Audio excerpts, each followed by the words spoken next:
She received a photo of her husband in bed with another woman and replied with one word, filed. For 2 years, while he flaunted his mistress and called it power, Vivian Ashcroft had been quietly building a machine designed to destroy everything Damien Cross ever owned: his empire, his reputation, his children, and his freedom. This is not a story about a woman who survived. This is a story about a woman who won. Stay with me until the very end. Hit that like button and drop a comment telling me what city you're watching from. I want to see how far this story travels. The photograph arrived at 6:47 in the morning.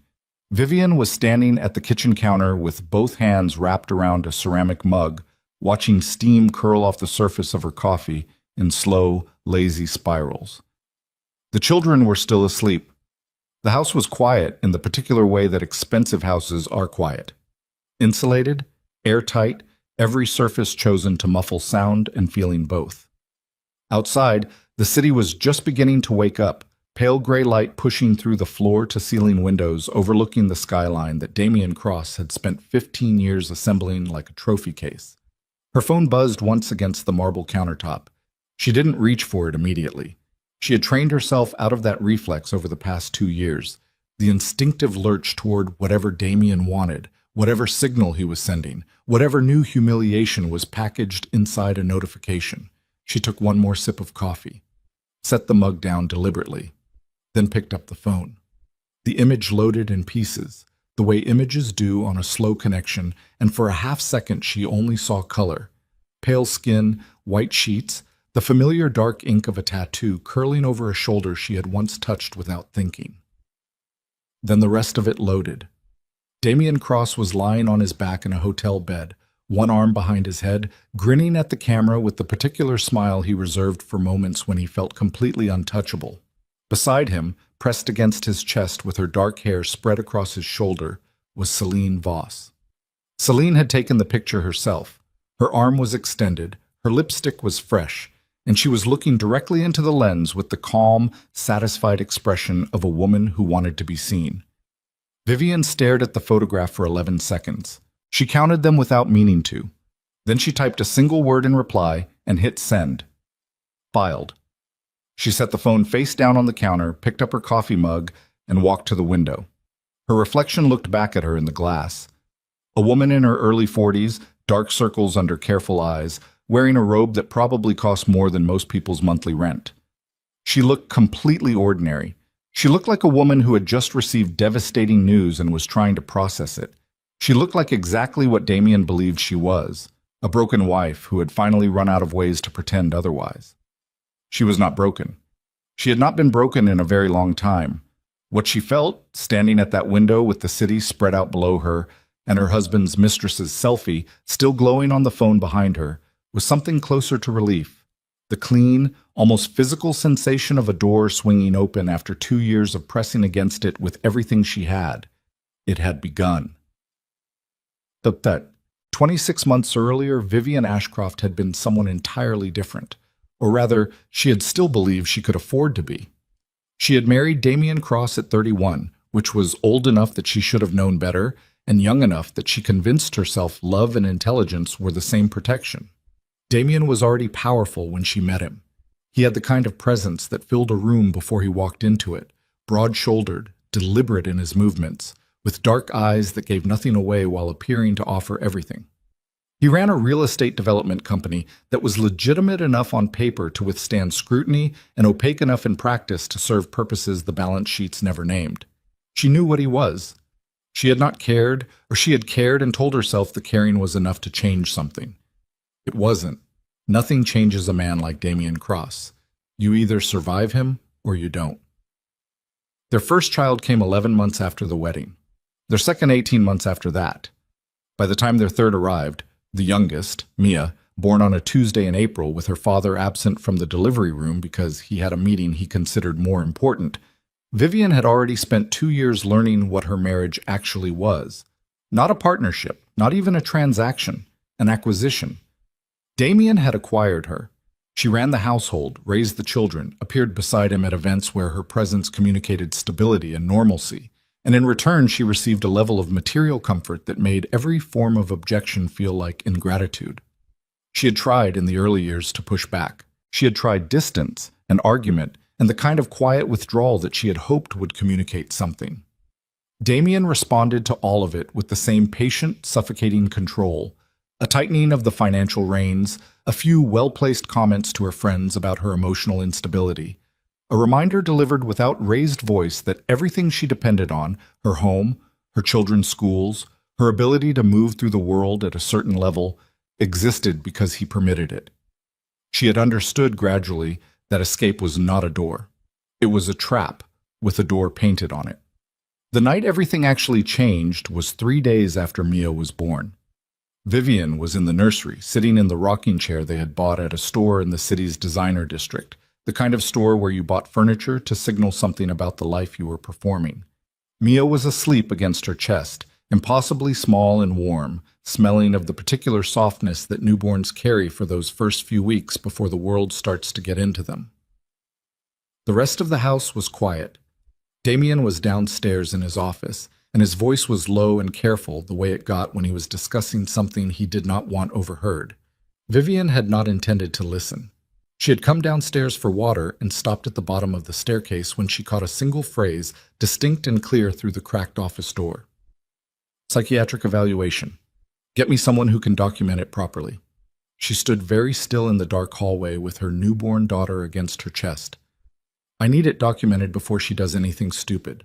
Mood instability, erratic behavior, whatever reads most convincingly. I need enough paper behind it that, if she tries to take the children and run, a judge sees a woman who cannot be trusted with her own decisions. The voice on the other end of the line was inaudible. Damien listened, then said, She won't see it coming. She's too focused on the baby. Vivian did not move for a long time after that. The floorboards beneath her bare feet were cold. Mia's breathing was shallow and even against her collarbone. In the office, Damien finished his call and she heard the small click of him setting his phone on the desk, and then the sound of his chair rolling back as he stood. She moved back up the stairs without making a sound. She lay in the guest room with Mia and the bassinet beside her and stared at the ceiling for 4 hours. By the time the sun came up, something had shifted in her with the permanence of something geological. Not anger, though the anger was there underneath everything else. Something colder and more durable than anger. Something that knew it had time. God. She found Malcolm Pierce through a referral chain so oblique it would have been impossible to trace back to her. A therapist she had been seeing for what Damien believed was generalized anxiety connected her, informally and without using names, to a legal aid contact who specialized in domestic situations with complicated financial dimensions. That contact, after 2 careful conversations, mentioned a private attorney who had spent 20 years handling cases where powerful men used institutional resources, legal, financial, medical, as weapons against their families. Malcolm Pierce was 63, broad through the shoulders, with the kind of face that had been lived in hard and come out on the other side of it with something earned. He wore suits that had been expensive once and were now simply very good. He had a small office in a part of the city that Damien Cross would never have occasion to visit. Their first meeting lasted 4 hours. Vivian laid out what she knew, what she suspected, and what she had overheard. Malcolm listened without interrupting, taking notes in a handwriting so compressed she could barely read it upside down across the desk. When she finished, he was quiet for a moment, tapping his pen against the legal pad with a slow, deliberate rhythm. You understand, he said, that if we move too early, he'll bury everything and come back at you with the psychiatric documentation he's already building. I know. And you understand that doing this correctly could take 2 years, maybe longer.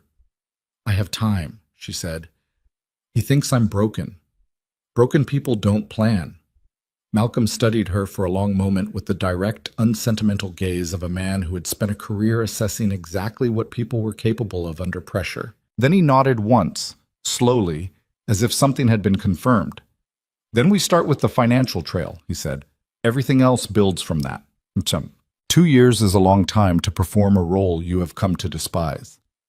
Vivian learned things about herself during those months that she had not expected. She had always known she was intelligent, not the performative intelligence of drawing rooms and dinner parties, but the deep structural kind that understood systems and how things fit together. What she discovered was that she also had patience she had never been required to use before. She taught herself corporate finance from textbooks ordered to a postal box Damien didn't know she had.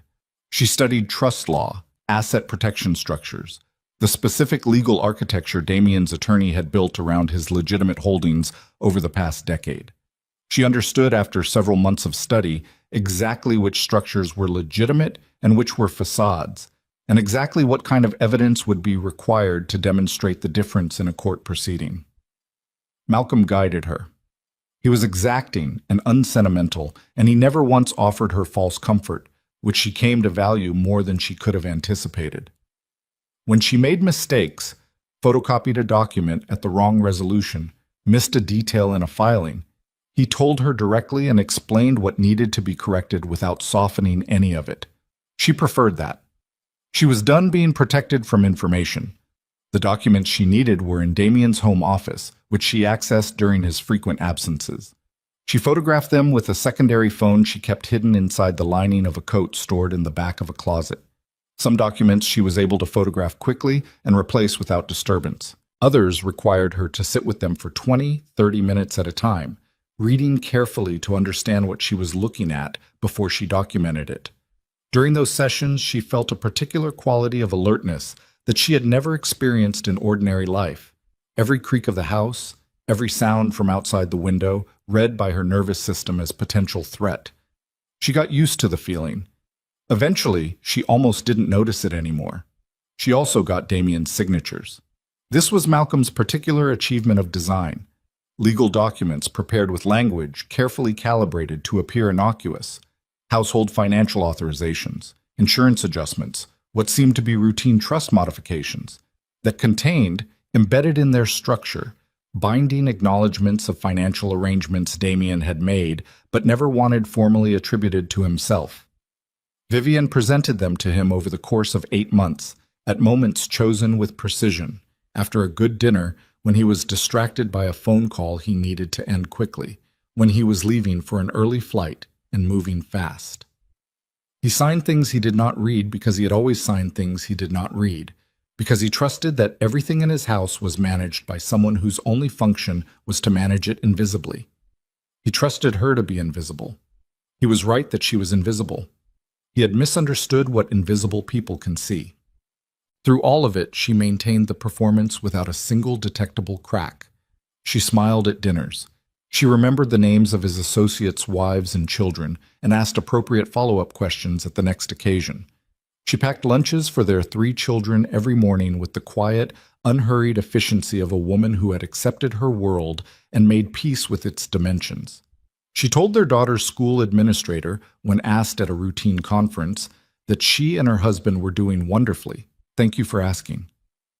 She welcomed Damien home after nights when she knew exactly where he had been.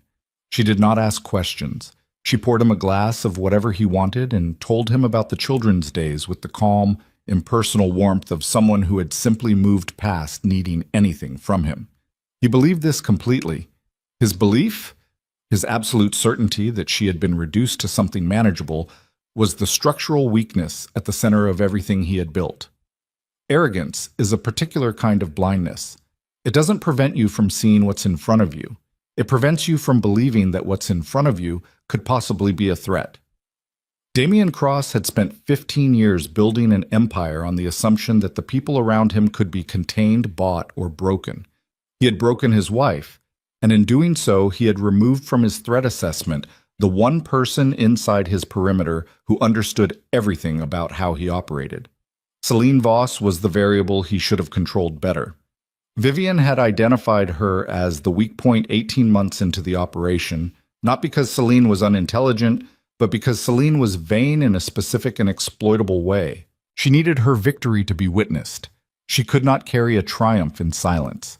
This was understandable, even human, but it was also a structural flaw, and Vivian had been cataloging structural flaws for long enough that she recognized them on sight. She had simply waited. Celine's need to be seen had been building for years, and Vivian had felt its pressure increasing through subtle signals she had learned to read with the precision of someone studying weather patterns. The way Celine appeared at a charity event Vivian attended, positioned at a careful angle that was either accidental or deliberate, and was very clearly not accidental. The way certain mutual acquaintances began carrying particular knowledge about Vivian's marriage, the kind of knowledge that traveled from one specific source. The way Damien had become these last few months, slightly more careless, as if Celine's increasing security had loosened something in him, some last remaining instinct toward concealment. He had wanted her to know. He had wanted her to feel it, and he had trusted that feeling it would only reduce her further. Instead, it had told her the timeline was closing. The photograph arrived at 6:47 in the morning. Vivian had spent the previous 3 days completing the final sequence with Malcolm, reviewing every document, confirming the custody filings were ready, verifying that the financial injunction applications could be activated with a single authorized communication. The escape route, 3 children, false travel documents, a private aircraft arranged through a holding company connected to no name Damien could trace, had been tested and confirmed. She had also prepared the obituary. This had been her design, not Malcolm's, and when she had first proposed it, he had looked at her across the desk with the expression of a man recalibrating his assessment of what he was dealing with. "You want to publish a death notice for a living woman," he had said. "In the city's largest circulation newspaper," Vivian said, "under a plausible set of circumstances, time to run within hours of the injunctions. What's the purpose? His network will believe there was an internal killing. In that world, an unannounced death looks like a message. His allies will think someone inside his organization moved against him. His rivals will interpret it as a sign of destabilization. His business partners will begin distancing immediately." Malcolm had tapped his pen against the legal pad for a long moment. "And Celine? Celine is alive and will remain alive. But for 48 to 72 hours, Damien will be navigating an organization that believes someone close to him is dead, a criminal network in open panic, active financial investigations, and a missing family, simultaneously. He will not be able to address all of it. He will be forced to choose what to save." Another pause. Then Malcolm had said very quietly, "And by the time he figures out Celine is alive, it won't matter." "Nothing will matter by then," Vivian said. "That's the point." Now she stood at the kitchen window with the city below her, the photograph on the counter behind her, and the machine she had spent 2 years building humming silently in every direction at once, waiting for her signal. She picked up her phone, opened the secure line to Malcolm. He answered on the second ring. "It came," she said. A brief silence. Then, "Timestamps?" Everything she needed to send, everything we needed to receive. She could hear him exhale, not with relief, but with the particular quality of breath that belongs to someone who has been holding something very heavy for a very long time and is about to set it down. "I'll make the calls," he said. "Make them all," Vivian said. She ended the call, stood another moment at the window, then walked upstairs to wake her children, because this morning they were going to have breakfast together, all 4 of them, in this kitchen for the last time. She was going to watch them eat and listen to them argue about ordinary things, and she was going to keep her face completely still and her voice completely level. And tonight, while Damien Cross was still reading her single-word reply and trying to understand what it meant, they would be gone. And by the time he understood what she had done, there would be nothing left for him to stop. She had one more thing to do before she woke them. She walked to the home office, his office, which she had spent 2 years learning to move through like a ghost. And she sat at his desk, in his chair, and opened his private correspondence files on the computer whose password she had known for 14 months. She typed a brief, precisely worded message to the editor of the city's largest newspaper and attached a document Malcolm had prepared with care, an obituary, complete in every detail, mourning the sudden and tragic passing of Celine Voss. She pressed send. Then she pushed back from his desk, stood, and turned off the light. Upstairs, one of her children had already woken up. She could hear small feet on the floor above her. Mia, probably, who always woke earliest and always came looking. Vivian walked to the bottom of the stairs. "Mom?" The voice floated down, soft and still half asleep. "I'm here," Vivian said. "Come down. I'll make breakfast." She walked into the kitchen and turned on the stove, and behind her on the counter her phone began to ring. Damien's name lit the screen. She did not answer it. She cracked 3 eggs into a bowl and began to whisk them, and somewhere across the city, in a hotel room neither child would ever see, a man who had believed he owned the world was starting to understand that something had changed. But he did not yet know what, and he did not yet know how deep it went, and by the time he did, Vivian Ashcroft would already be on the other side of something he could not follow her through. The eggs sizzled when they hit the pan. Her hands were perfectly steady. Damian Cross did not leave voice messages. In 15 years of marriage, Vivian had never once heard his voice on a recording because Damian operated on the principle that anything captured could be used, and he had built his entire life around leaving as little behind as possible. So when her phone rang a second time, and then a third, she understood what the repetition meant. It meant the single word she had sent him had landed somewhere deep and wrong, and he did not yet know how to name what he was feeling, and that uncertainty was eating through him faster than he knew how to manage. She let it ring. The eggs finished cooking. She slid them onto a plate and set the plate on the counter and stood with her back to the phone while it rang a 4th time and then stopped. The kitchen smelled like butter and black pepper. Outside the window, the city light had shifted from gray to a pale, washed-out yellow. That meant the morning was fully committed now, no turning back from it. Mia appeared in the kitchen doorway in her pajamas with her hair pressed flat on one side from the pillow. She was 6 years old, and she had her father's dark eyes and her mother's specific quality of stillness, and she stood there looking at the eggs with the quiet assessment of a child who was always measuring the temperature of a room before she entered it.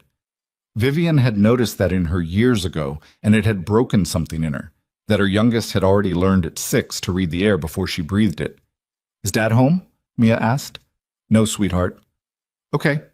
She climbed onto the kitchen stool without further comment and pulled the plate toward her. The other 2 came down 10 minutes later. Daniel, who was 11, and moved through mornings like he was being chased by them, grabbing the juice carton directly from the refrigerator before Vivian could redirect him to a glass. And Clara, 13, who came in already dressed with her school bag over one shoulder and the particular expression of a teenager who had decided this morning was already a problem she was managing. Clara had her mother's face in a way that sometimes made Vivian have to look away from her at angles, because looking directly at it was like looking at evidence of something. Vivian made more eggs. She made toast. She poured juice into glasses and set them on the counter and watched her 3 children eat breakfast in the kitchen of the house they would not sleep in tonight, and she kept her face calm and her voice level and her hands entirely steady. And she did not think about what was coming because she had spent 2 years thinking about what was coming, and there was nothing left to plan. Her phone buzzed on the counter. A text this time. She glanced at it without picking it up. "What did you mean by that?" "Not a question." Damian did not ask questions. He issued statements that required responses. She put the phone face down and told Daniel to get his shoes. She drove the children to school herself, which was not unusual because she drove them several mornings a week and had done so for years. What was unusual was the quality of her attention during that 20-minute drive, sharper than normal, taking in everything, the traffic patterns, the faces at crosswalks, the dark SUV that may or may not have appeared behind her twice in the last 4 blocks. She did not speed. She did not check her mirrors with any frequency that would read as anxious to someone watching her. At Daniel's school, she hugged him longer than she normally did. He pulled back after a second with the embarrassed reflexes of an 11-year-old and gave her a look. "Mom." "Have a good day," she said. He went. She watched him go through the gate without looking back. Clara she dropped at the secondary school 2 blocks further. Clara was out of the car quickly, the way she always was, already moving toward a group of friends, and then she stopped and turned back and looked at her mother through the passenger window with an expression that was too old for her face and too knowing for what she should have been able to read. "Are you okay?" Clara said. "Yes," Vivian said. "Go." Clara held her gaze for 1 more second. Then she turned and walked away without looking back either, and Vivian sat at the curb until she disappeared through the school doors. And then she gripped the steering wheel with both hands and stared at the dashboard and breathed through it until the feeling passed. She gave herself 45 seconds. Then she pulled into traffic and drove to Malcolm's office. Malcolm was already on the phone when she arrived. His assistant, a compact, efficient woman named Ruth, who had worked for him for over a decade, and who Vivian had come to trust in the specific way you trust people who are professionally committed to discretion, let her in without a word and gestured toward the inner office. Through the glass panel in the door, she could see Malcolm standing behind his desk with his jacket still on, which meant he had come in early and had not yet had the chance to settle. He was speaking in the low, controlled voice he used when he was communicating to someone that a situation was serious without allowing his own effect to become part of the problem. He saw her come in and held up one finger. She sat in the chair across from his desk and waited. "The financial injunction goes to Judge Harrow's clerk this morning," he was saying. "Not the main filing office. Harrow's clerk directly with the cover letter I sent you last night. Yes. The asset freeze application follows by 2 hours, not before. The timing matters." A pause. "It matters because I say it matters, counselor, and because I've been doing this for 30 years, and I can tell you with confidence that a man like Damian Cross has people watching the main filing system. He does not have people watching Harrow's clerk." He ended the call, sat down across from her, looked at her with the direct, unornamented attention that was his primary professional tool. "The obituary ran," he said. "The paper published at 5:40 this morning, digital edition. Print will hit the streets by 8. Good. I have confirmation the injunction materials are in transit. The custody emergency filing will be submitted simultaneously when you give me the word." He paused. "How are the children?" "At school, for now. We'll need them out of school by noon." "I know." "Vivian." He waited until she looked at him directly. "Once we submit the custody filing, there is no version of today where you sleep in that house tonight." "I know that too." "He will move fast, whatever we think we know about his resources. There are things we don't know, and some of those things will accelerate faster than our timeline. The car needs to be at the secondary pickup point by 1:15, she said. "I know the sequence, Malcolm. I've been running it in my head every morning for 4 months." He nodded, picked up his pen, set it down again without writing anything. She had seen him do this when he was about to say something he had been deciding whether to say. "He called me," Malcolm said. The room went very quiet. "This morning. My direct line, which he should not have. He didn't identify himself. He didn't need to. He said, 'Tell whoever you're working with that they've made an error in judgment. There's still time to correct it.'" Vivian's chest was very still. "When?" 40 minutes ago, just before you arrived." "He doesn't know it's me." "He knows someone is moving against him. He doesn't know who or how much or how far it's already gone. But he has the number for my direct line, which means he has resources I didn't account for." Malcolm's voice was level, but his jaw was tight in a way she had learned to read. "It means we may have less runway than we planned." Vivian sat with that for 3 seconds. Exactly 3. She counted them the way she had counted the seconds staring at the photograph that morning, because counting was a way of making time obey her when everything else was moving at a speed she couldn't control. "Does it change the sequence?" she said. "It accelerates it. The custody filing goes in now, not at noon. I'm pulling the children from school at 10 rather than 12. The flight leaves at—" "I know when the flight leaves." "Then you need to go. Right now, not in an hour." He stood, and she stood, and he came around the desk and handed her a manila envelope she recognized, the final packet, the one they had assembled last week, with the travel documentation, the contact chain, the financial access codes for the account she had been quietly seeding for 22 months. "When you walk out that door, your phone goes off, the secondary device only." She took the envelope. It was lighter than it should have been for something that contained the rest of her life. "Malcolm," she said, "go. If something goes wrong on your end, nothing is going to go wrong on my end." He said it the way you say something you're not entirely certain of but have committed to anyway. "Go get your children." She went. She did not go directly to the school. She drove 3 blocks, pulled into a parking structure, went up to the second level where the cameras had a documented blind spot she had identified during a dry run 6 weeks earlier, and sat in her car for 4 minutes with the engine off. She powered down her primary phone, watched the screen go dark with a finality that felt more physical than she had expected, and switched on the secondary device. 2 messages were already waiting, one from Ruth, Malcolm's assistant, confirming the obituary publication, and one from the travel coordinator, a single character that meant the aircraft was in position and the crew was confirmed. She typed one character back. Then she sat another 30 seconds and let herself feel what she was feeling, which was the thing she had not permitted herself all morning. Fear was too simple a word for it. It was more structural than fear. The sensation of having committed to a course of action so completely that your own nervous system no longer had a vote, and what was left was just the body moving through the sequence because the sequence was all there was. She had planned for every contingency she could imagine. She had not been able to plan for the ones she couldn't imagine, and Malcolm's call from Damien had just confirmed that at least one of those was already in motion. She thought about Claire's face at the car window. "Are you okay?" She started the engine. She pulled up to the front office of Mia's school first and gave her name at the desk with the calm of someone doing an ordinary thing. There was a prepared story, a family matter, early dismissal, previously coordinated. And it held because she had coordinated it 3 weeks earlier in a brief conversation with the assistant principal that she had steered with the precision of someone who had been steering conversations for 2 years.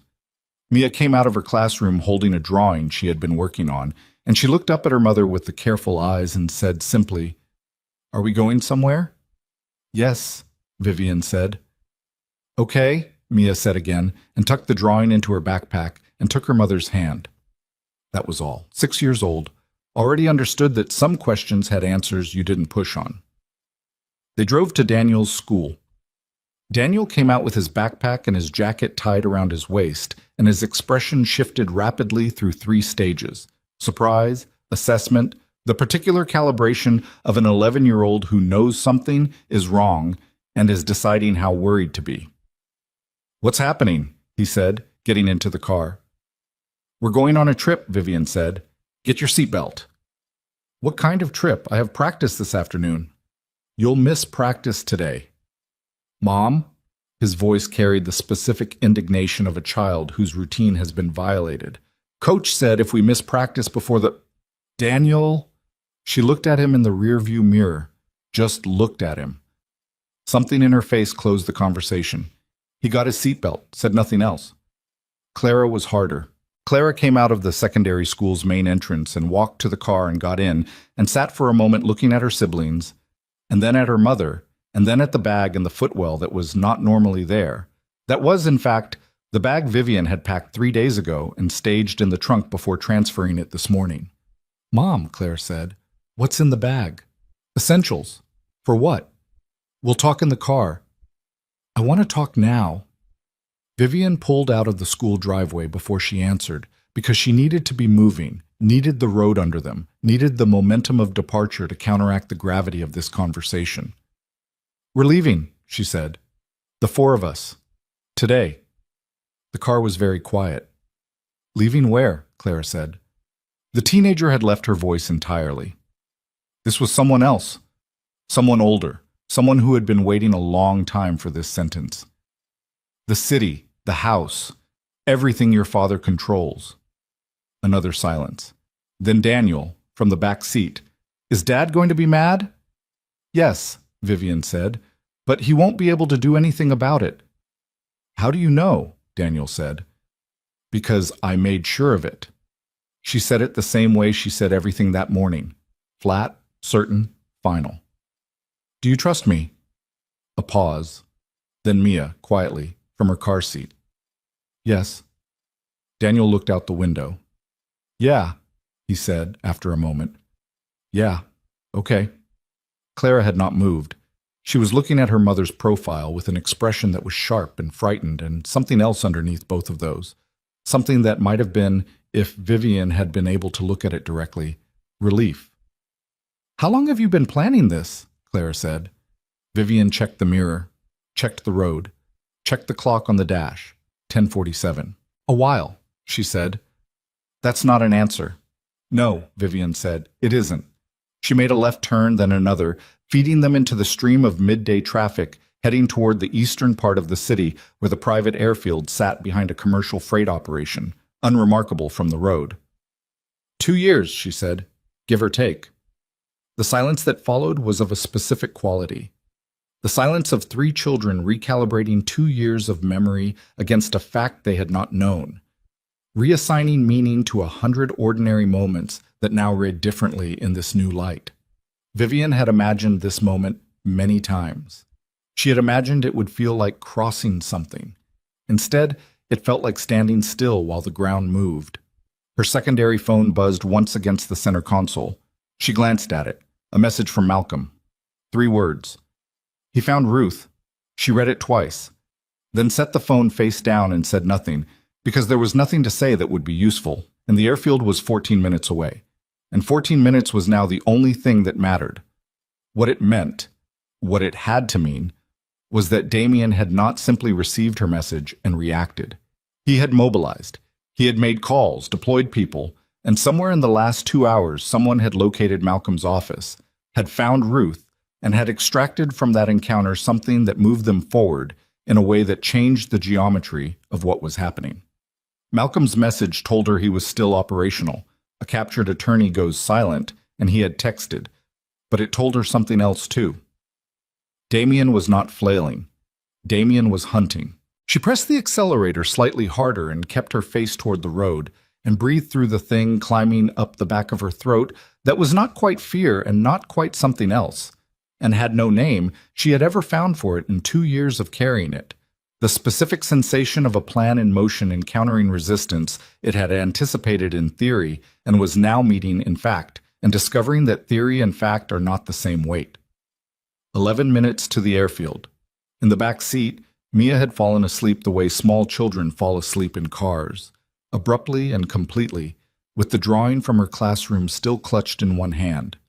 Daniel was watching out the window with the focused, effortful calm of a boy trying very hard to be the thing his mother seemed to need him to be.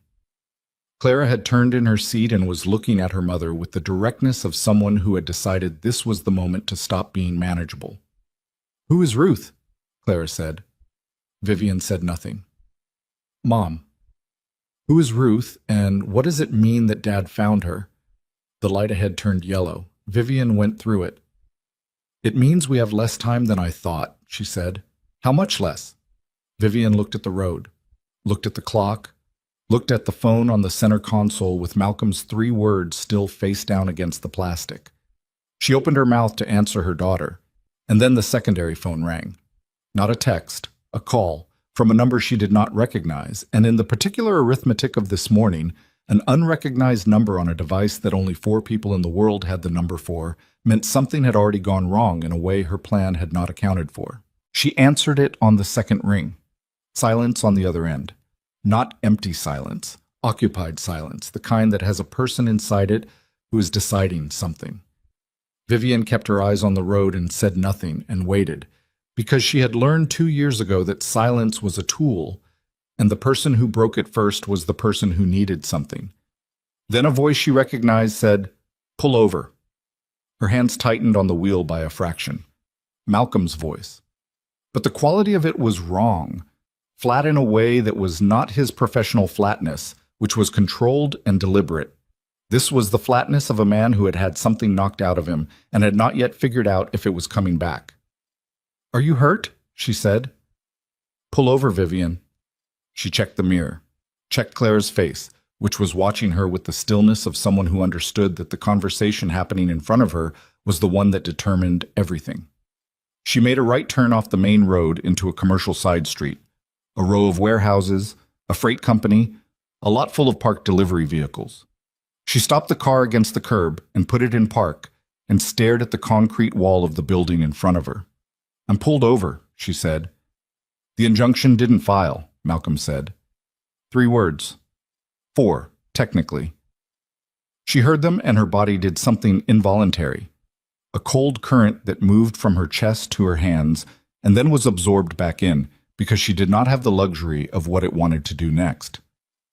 What happened? Harrow's clerk. The filing was rejected at intake. Someone flagged it before it even reached the review stage. Vivian, which means someone inside that office, knew it was coming.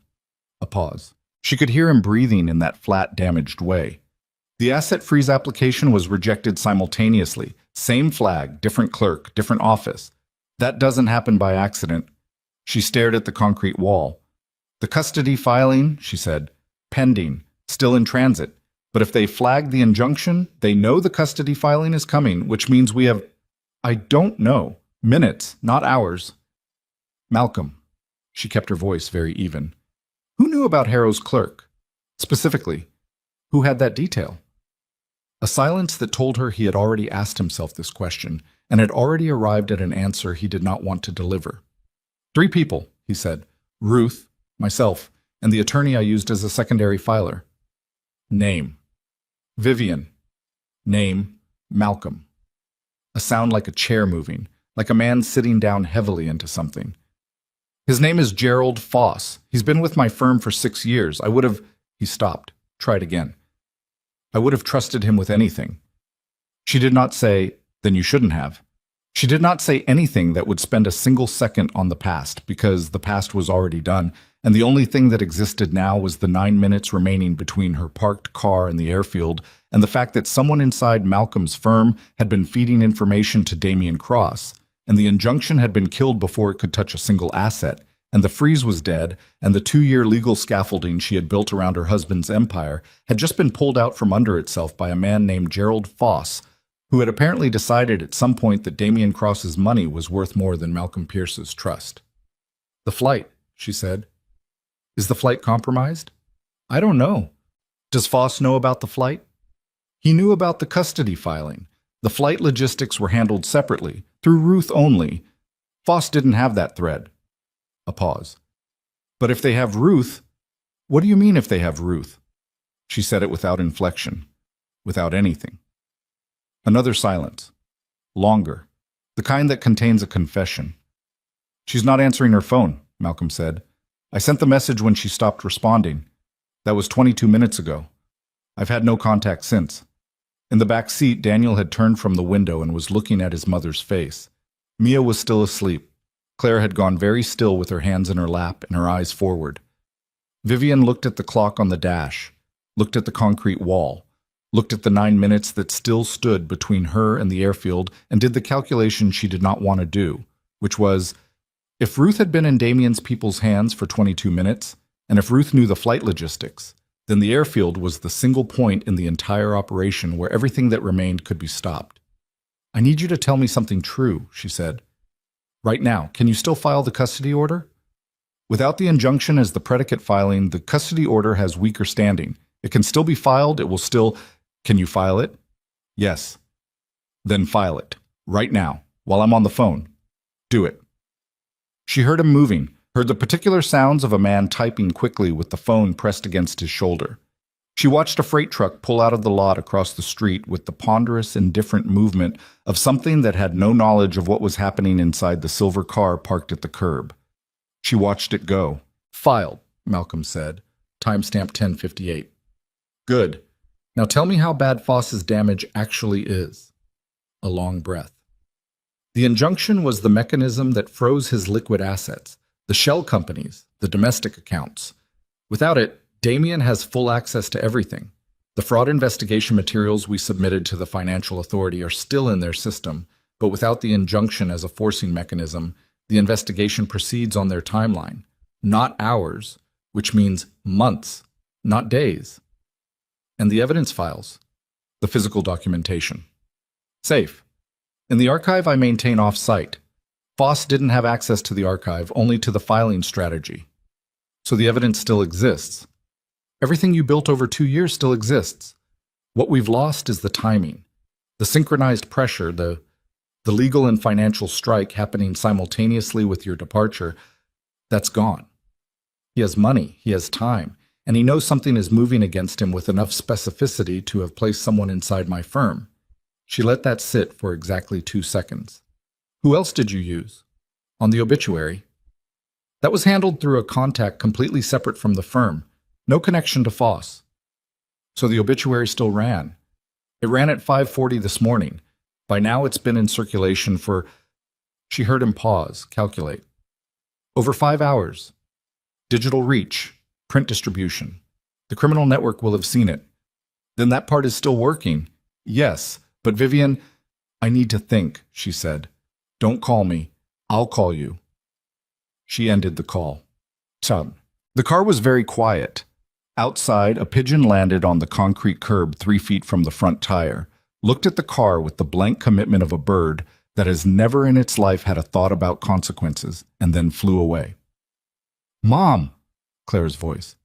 "Tell me what's happening." Vivian looked at her hands on the steering wheel. She turned them over and looked at her palms, the lines in them, the small half-moon scar on her left thumb from a kitchen accident 2 years ago that Damien had not noticed because he had not been home.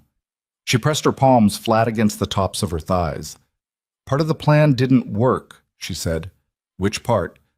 "The part that was supposed to protect us financially, to freeze your father's money before we left." She kept her voice the same temperature it had been all morning, because the temperature of her voice was the only thing she could guarantee her children right now, and she was not going to give that up.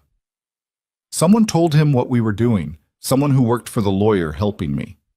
"So Dad knows," Daniel said from the back. "He knows something is happening. He doesn't know where we're going." "Does he know about the plane?" Claire said. Vivian looked at her oldest daughter, 13 years old, asking the exact right question. "I don't know," she said. Claire absorbed that. Her jaw shifted slightly. A small, almost involuntary movement. "Then we can't go to the airfield." "I don't know that either." "Mom." Clara's voice was not a teenager's voice anymore. It had the specific, careful weight of someone who had been watching the adults in her life for long enough to understand that adults were not reliable narrators of what was actually happening.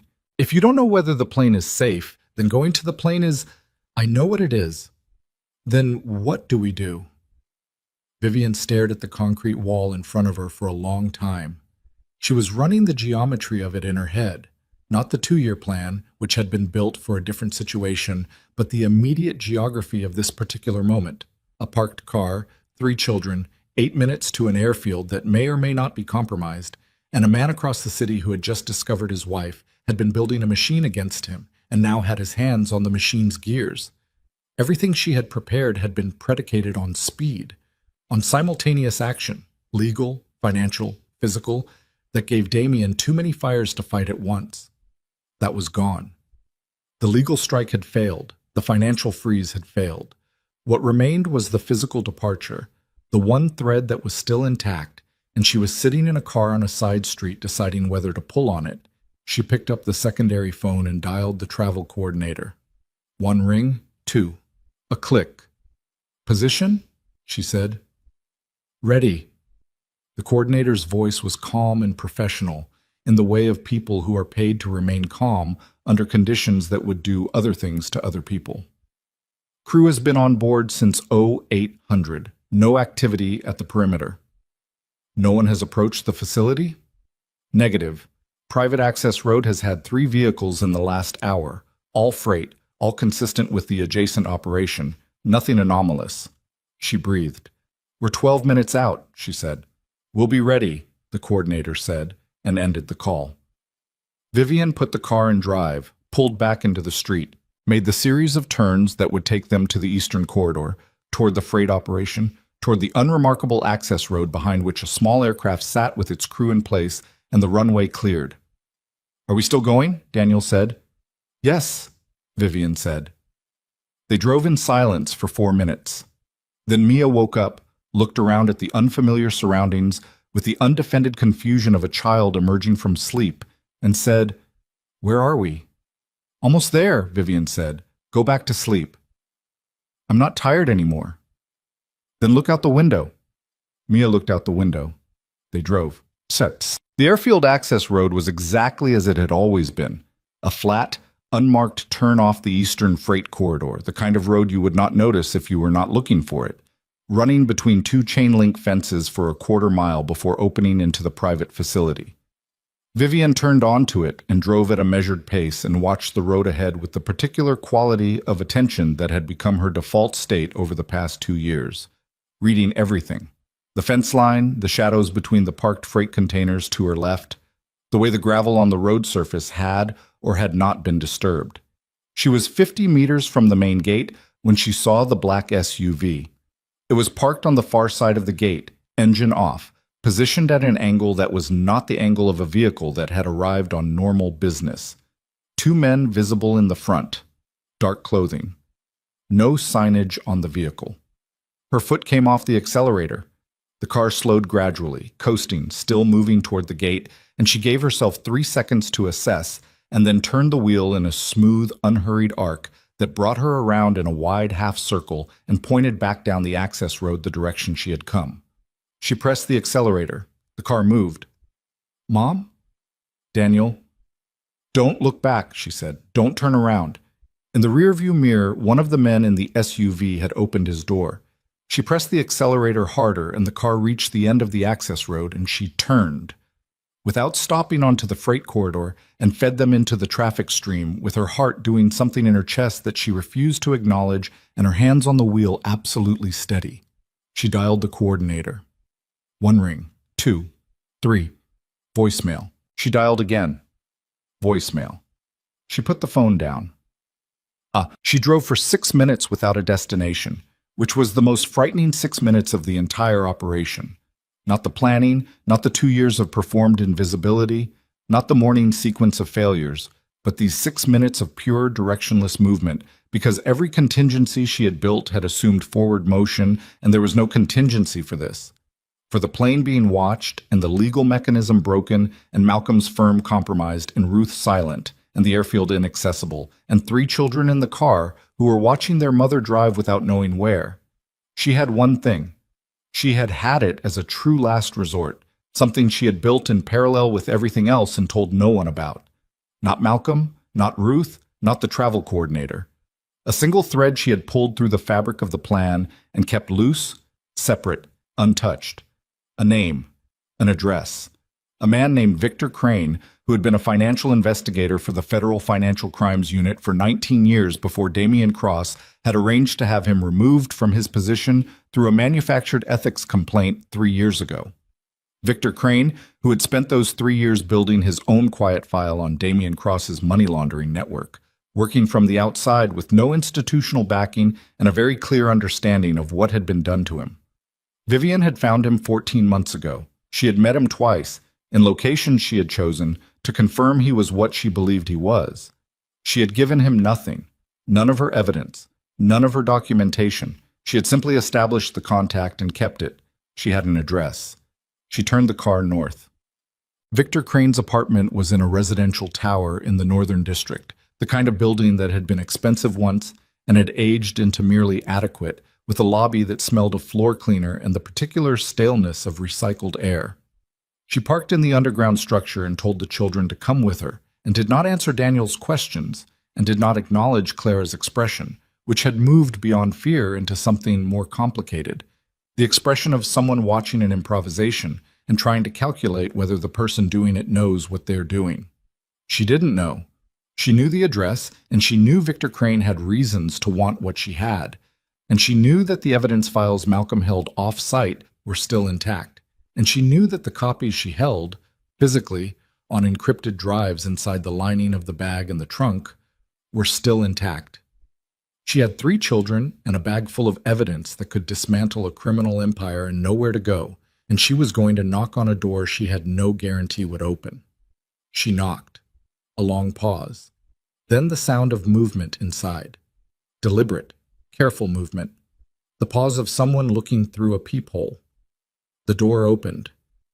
Victor Crane was 51, lean in a way that suggested he had lost weight he had not intended to lose, with gray at his temples and eyes that moved immediately past her, to the children behind her and then back to her face with the rapid, comprehensive assessment of a man who had spent 2 decades reading situations for a living. "Mrs. Cross," he said. "Don't call me that," she said. "Not any more." He looked at her for 1 more second. Then he opened the door wider and stepped back. "You better come in," he said. She went in. The children followed. Victor closed the door behind them and locked it. 2 deadbolts, which told her something about how he had been living since Damian Cross had taken his career. The apartment was small and precisely organized in the way of someone who had reduced their life to its essential components. One wall was covered floor to ceiling with papers, photographs, printed documents connected by what appeared from a distance to be a very old and very extensive attempt to map something that resisted mapping. Daniel looked at the wall.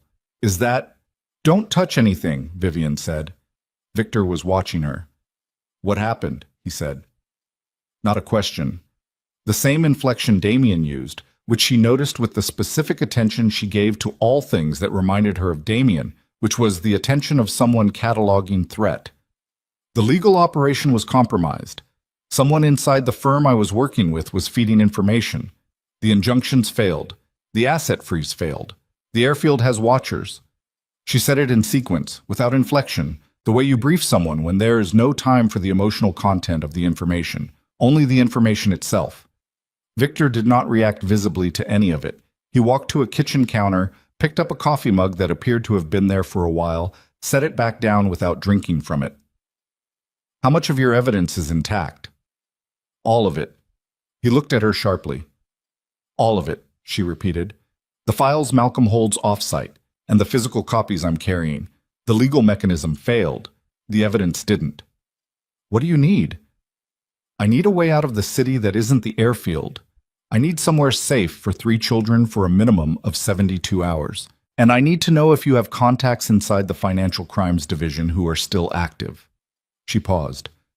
Not the unit Damien dismantled. Someone he hasn't reached. Victor looked at her for a long time. Outside, through the apartment's single window, the city made its usual sounds. Traffic, distance, the anonymous noise of a place that didn't know and didn't care what was happening inside one particular room. He turned and looked at the wall of documents. Then he turned back. The evidence you have, he said. If it's what I think it is, it's more than you think it is, she said. 2 years of documentation. His shell company structure, the fabricated financials, the signatures on the instruments he used to route the overseas accounts. All of it. Something moved in Victor Crane's face. Not excitement. Something more disciplined than that. The expression of a man who has been standing outside a locked room for 3 years and has just been handed what might be the key. There's a contact, he said slowly. Federal level. Above the division Damien compromised. I've been trying to get to her for 18 months, but I had nothing substantial enough to justify the approach. He stopped. With your documentation. It's more than substantial, Vivian said. It could trigger a federal investigation that moves on a completely different timeline than anything the state-level courts can touch. Something he can't have flagged. Something he can't reach. Then we need to reach it first, Vivian said. Today. Victor looked at her children. Mia had sat down on the floor with the focused self-sufficiency of a 6-year-old and was looking at her drawing from school. Daniel was standing very still, with his hands in his pockets and his eyes on his mother. Clara had not moved from the position she had taken near the door. Close to it, Vivian noticed. The way you stand when you want access to the exit. And she was watching Victor Crane with an expression that was measuring something. There's a safe house, Victor said. Off-grid. 2 hours from the city. A colleague's property. She doesn't know Damien, she has no connection to the case, and she owes me a debt she's been waiting 2 years to repay. He looked at Vivian directly. But if I make that call, I'm fully in. Everything I have, all 3 years of my own work, goes into this alongside yours. And when it's done, he stopped. When it's done, Damien Cross goes down for all of it, Vivian said. Every structure, every account, everything. Victor nodded once, slowly. And your children?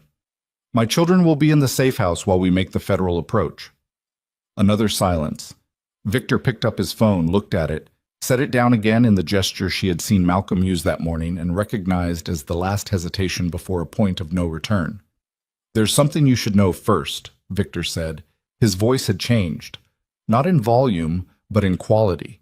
The professional affect had thinned, and underneath it was something that had been sitting in him for a long time, something he had clearly been deciding whether to say from the moment she walked through the door. About why Damien was able to have me removed so efficiently. She looked at him. It wasn't only that he had contacts inside the unit. He had a specific piece of information about me, documentation, real documentation, not fabricated, that he used as leverage against the director. Information I didn't know he had. Victor's jaw was tight, which means at some point in the 3 years before he moved against me, someone gave him access to sealed federal personnel files. Vivian was very still. The same person, Victor said, whose name appears in 3 of the financial transfer documents you just told me you're carrying. The room went silent in a way that had a specific weight to it. The kind of silence that arrives when something you thought was a known quantity turns into a question you should have been asking all along. Vivian felt it move through her. Not panic, but the cold, restructuring sensation of a fact landing in the wrong place, in the place where something you trusted had been sitting and displacing it. "Say the name," she said. Victor looked at her steadily and said, "Malcolm Pierce." She said nothing for a long time. The name sat in the room the way a physical object sits, occupying space, displacing air, impossible to look away from. Malcolm Pierce, 63 years old, broad through the shoulders, suits that had been expensive once, 20 years of cases involving powerful men who used institutional resources as weapons. The man who had listened to her for 4 hours across a desk in a small office in a part of the city Damien Cross would never visit, and then said, "Then we start with the financial trail." The man who had known, from the first meeting, exactly what evidence she was building and exactly where it would go. She thought about the phone call from this morning. He found Ruth. 3 words delivered in a flat, damaged voice that she had read as a man who had been hurt by what was happening. She had read it as authenticity. She had read the damage as evidence of his integrity. She had read it wrong. "Show me," she said. Victor moved to the wall of documents. His finger found a specific printed page, a bank transfer record, the kind of dense financial formatting that looked like noise until you knew how to read it, and traced a column of routing numbers to a name in a subsidiary field so small she had to step forward to see it. M. Pierce, authorizing signatory, Cross Meridian Holdings, LLC. She stared at it. Cross Meridian Holdings, one of the 7 shell companies she had spent 4 months documenting, one of the structures at the center of the money laundering architecture. Malcolm Pierce's name was in the authorization chain, buried 3 layers deep in a subsidiary signatory field that would mean nothing to someone who didn't already know what they were looking at, and everything to a federal financial investigator who did. "How long?" she said. "Based on the transfer record dates, at minimum 5 years. Victor's voice was careful, not gentle, just precise. "Before you approached him, possibly longer." 5 years. She had found Malcolm through a referral chain she had believed was untraceable. She had spent 4 hours telling him everything she knew. She had handed him the blueprint of her operation and asked him to help her build the mechanism that would deliver it, and he had said yes, and spent 22 months helping her build something that he had been feeding to Damien Cross in real time. The injunctions hadn't failed because of Gerald Foss. Gerald Foss was a distraction. A name offered in the flat, damaged voice of a man performing being a victim, to give her somewhere to put the blame while the real mechanism of failure stayed invisible. Malcolm had killed the injunctions himself. He had filed them, perhaps, or pretended to file them, in a form that was guaranteed to be rejected because his job had never been to help her. His job had been to keep her inside a controlled operation, building evidence he could monitor and contain, until Damien decided the moment was right to close it. This morning's photograph from Celine wasn't a mistake. It had been a signal, but not the one Vivian had thought she was receiving. The temperature of the room had not changed. The quality of light through the window had not changed. Mia was still on the floor with her drawing. Daniel was still standing with his hands in his pockets. And yet the entire architecture of the past 2 years had just rotated 90 degrees, and she was looking at the underside of it, the real structure, the hidden load-bearing elements, for the first time. She had not built a machine. She had been permitted to believe she was building a machine, while the actual machine, Damien's machine, had been running the whole time around her. "He knows what I have," she said. Not a question. "He knows what you showed him. Whether he knows about the physical copies you're carrying." Victor glanced at the bag she had set by the door. "That depends on what you told him." She thought about it. Every meeting with Malcolm, every document photographed and reviewed, she had always processed the physical copies herself, had always maintained the archive through separate channels. She had told Malcolm about the evidence's existence. She had not told him where the physical copies were stored because she had learned early in the operation to keep the evidence itself separate from the person helping her deploy it. "He knows the evidence exists," she said.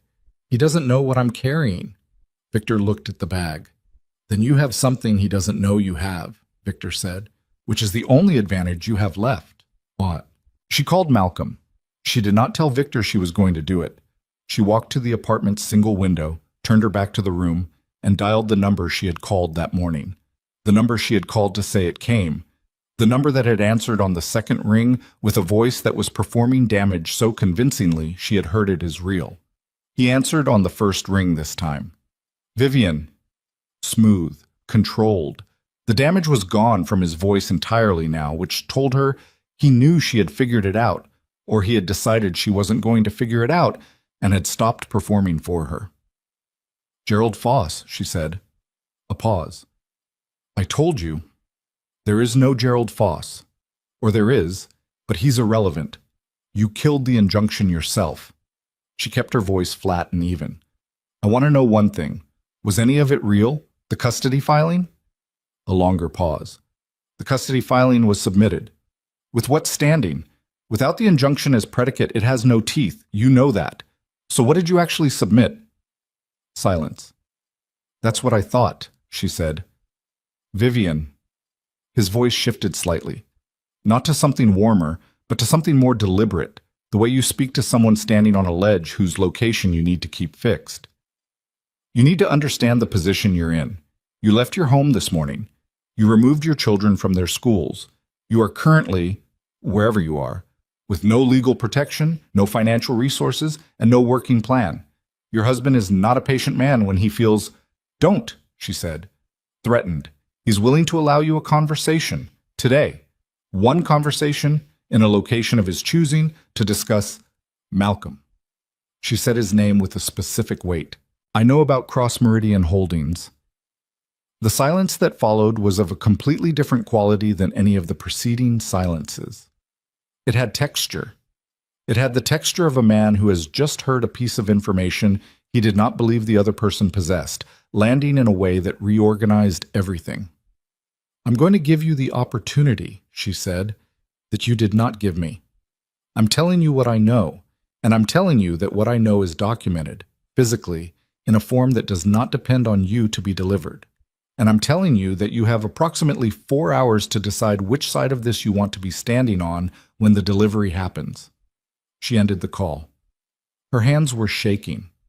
Finally, almost imperceptibly, a tremor that lived in the tendons rather than the muscles, the kind of shaking that comes not from fear, but from adrenaline that has been compressed for too long inside a body that is running on 2 years of sustained tension and this morning's particular violence.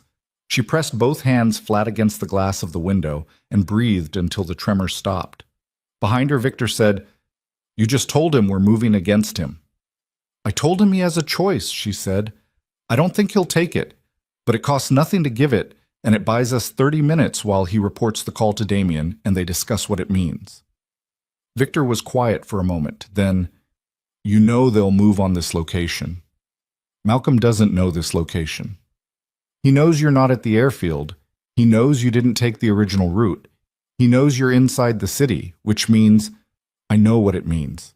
She turned from the window, looked at her children. Daniel had moved closer to Clara at some point in the last few minutes, and Clara had her arm around his shoulders in a gesture that looked habitual, practiced, the gesture of an older sibling who had been doing this for a long time. Mia was asleep again on the floor, using her backpack as a pillow. We need to move within 20 minutes. The safe house? Forget the safe house.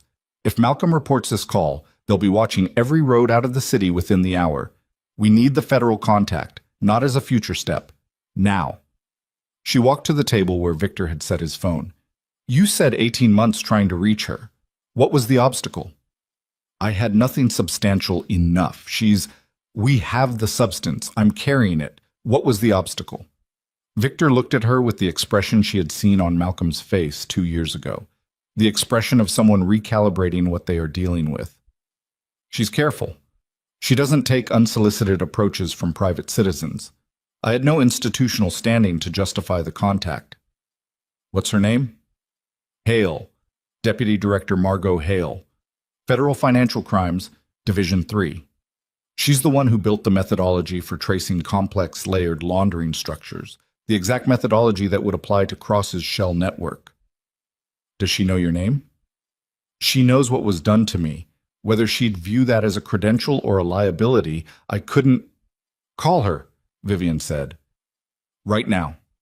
Tell her you have a primary witness with physical documentation of a complex layered laundering operation, ready to be transferred to federal jurisdiction within the hour. Tell her the state-level legal process was compromised, and we need federal protection and federal filing, bypassing state court entirely. She'll want to know the subject. Tell her the subject is Damian Cross and his network.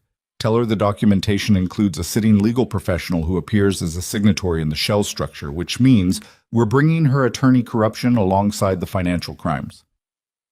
Victor stared at her. Call her, Vivian said again. He picked up his phone. Deki. The call lasted 11 minutes. Vivian listened to Victor's half of it while she repacked the bag and checked the encrypted drives by feel. 3 of them, each wrapped in cloth inside the lining, and watched the door and watched the window and watched her children. Daniel had stopped asking questions, which she read not as resignation, but as the adaptive intelligence of a boy who had learned that some information comes on its own timeline. Clara was watching her with the eyes of someone keeping score. Victor ended the call, stood without speaking for a moment with the phone in his hand. She wants a primary meeting, not a call. She's willing to do it today, at a federal building 40 miles north, not in the city. He paused. She said Cross's name got a reaction from someone in the room with her. She didn't specify what kind of reaction. She said, "Come now." Then we go now. My car is in the structure below, but Vivian... He stopped. Used her first name with a deliberateness she noticed. If we're driving 40 miles north and Damien has any kind of surveillance on the road network, do you have a second vehicle? A colleague's, parked 1 block east. She left me the keys 3 months ago for a situation approximately like this one. Then we take both, children and mine. You lead in the second. If either car is followed, the other one keeps moving. She looked at him directly. And Victor, if your car is the one they pick up, you don't stop. You keep going and you get to Hale. He looked at her. And abandon. The evidence goes to Hale. That's the whole thing. That's what matters. She said it without hesitation. My children and I will manage. He held her gaze for a long moment with something in his face that she did not have time to name. Then he nodded. They were out of the apartment and into the underground structure in 4 minutes. Mia half asleep on Vivian's hip, Daniel carrying the bag without being asked, Clara 2 steps ahead checking each angle before they rounded it. 13 years old and moving through a parking structure like someone who had mentally rehearsed this, which she hadn't, which meant it was just who she was, and that understanding moved through Vivian in a way she filed away to feel later. Victor's colleague's car was a gray 4-door, 8 years old, nothing that anyone would look at twice. He was pulling out of the structure's eastern exit as Vivian loaded the children into her own car, and she gave him a 30-second lead before she followed. They drove north. The first 20 minutes were clear. Traffic was ordinary midday urban density, trucks, delivery vehicles, ordinary people living ordinary Tuesday lives inside their ordinary Tuesday cars. And the gray vehicle ahead of her moved at exactly the speed limit, and no one appeared in the mirrors with the specific quality of sustained proximity that marks a following vehicle. Vivian breathed through her nose and kept her hands at 10 and 2 and did not let herself consider what would happen if this didn't work. Then Daniel said, very quietly, "Mom, the black car." She checked the mirror. 3 cars back. Black, nondescript, the kind of vehicle that wants to look like nothing. She had seen it before, at the on-ramp 2 miles back, where it had appeared 3 vehicles behind her and maintained that exact 3-vehicle distance with the consistency that no ordinary driver sustains by accident. "I see it," she said. "Is it Dad's people?" "Probably." She called Victor. 2 rings. "Black vehicle, 3 back from me. I'm going to change course. Keep going north. Don't wait for me." "Vivian, don't wait. Keep the drive safe." She ended the call before he could respond. She made a left turn without signaling. The black vehicle made the same left turn. She made a right, then an immediate second right that brought her back parallel to her original route but 1 block over, and the black vehicle made both turns, and the distance between them had closed to 2 cars. She pressed the accelerator. The car surged forward through a gap in traffic that was barely a gap.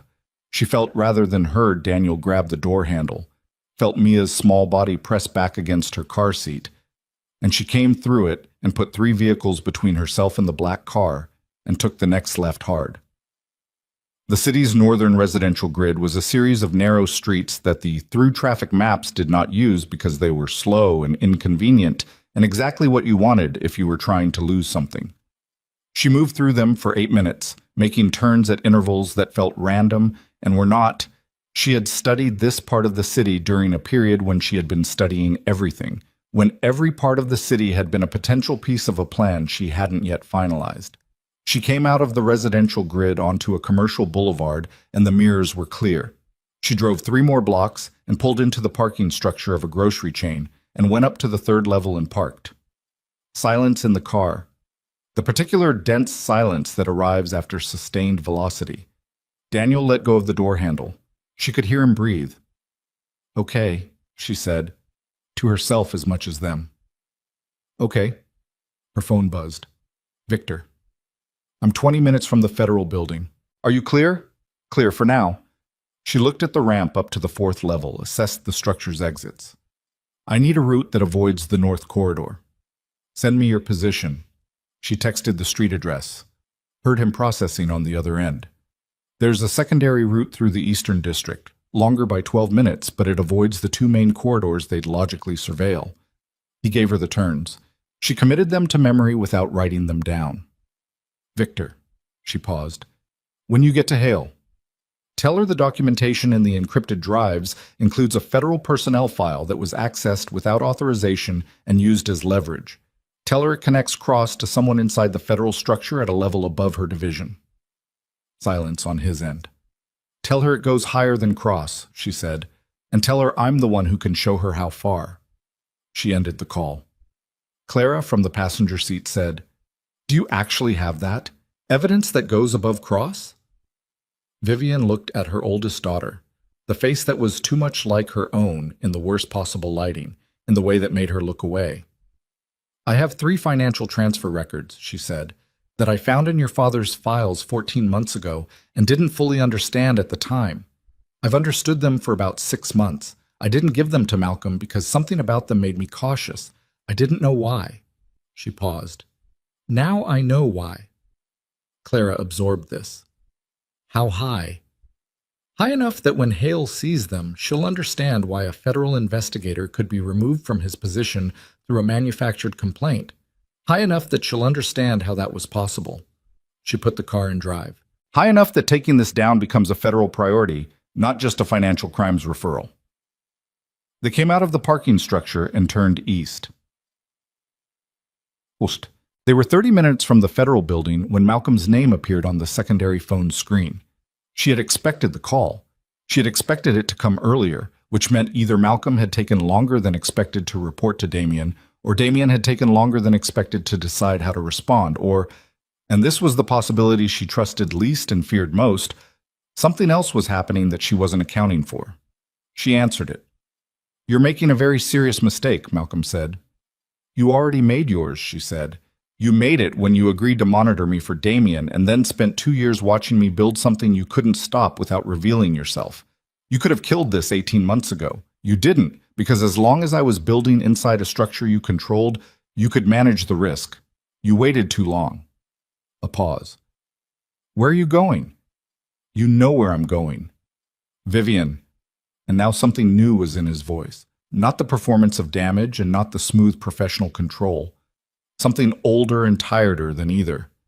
"Hale can't protect you from what happens next. Even if she takes the case, and she may not, the documentation will take months to process. You will be living in federal protection with 3 children, accessible to Cross through channels that—" "Malcolm," her voice was very quiet. "He fabricated psychiatric evidence to take my children. You helped him hide the money that bought the people who would have enforced it. I have been inside a cage that you both built for 2 years, and I have spent those 2 years taking it apart from the inside, and the only piece you successfully broke was the piece I trusted you with." She breathed.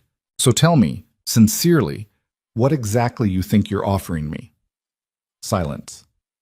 "Tell Damien," she said, "that I said, Filed. She ended the call. 32 minutes later, she pulled into the federal building's visitor parking area. Victor's car was already there. Engine off, Victor standing outside it with his jacket on and his phone in his hand, and the particular posture of a man who has been waiting and has used the waiting time to decide something.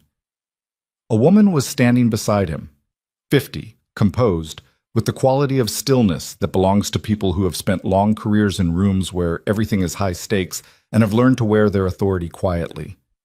She was looking at Vivian's car as it parked with an expression that was assessing and direct and entirely without performance. Vivian got out of the car. Hale looked at her, then, briefly, at the 3 children emerging from the back seat, then back at Vivian.